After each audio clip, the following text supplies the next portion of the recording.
Welcome to the slop farm. Enjoy the video. You're starting by preparing the essentials and making the first connection.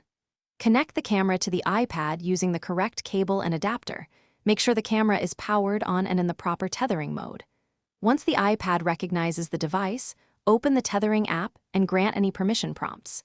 If using Wi-Fi, enable the camera's hotspot and join it from settings.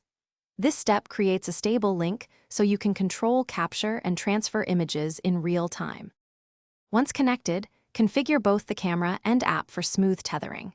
In the camera menu, set remote capture, live view, and RAW or JPEG output depending on your workflow, because RAW gives more editing flexibility.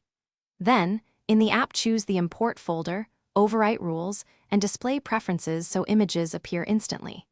Make sure live view updates and shutter triggers are mapped correctly. This avoids missed frames during shoots. If you plan to shoot tethered for long periods, lower screen sleep and finish by running a full test.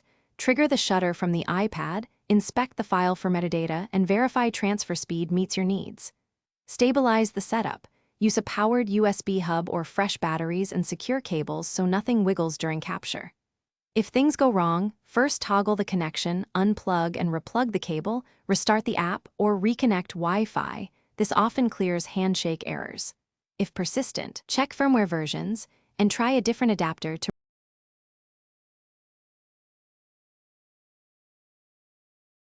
Thanks for watching. Consider subscribing if we helped you today.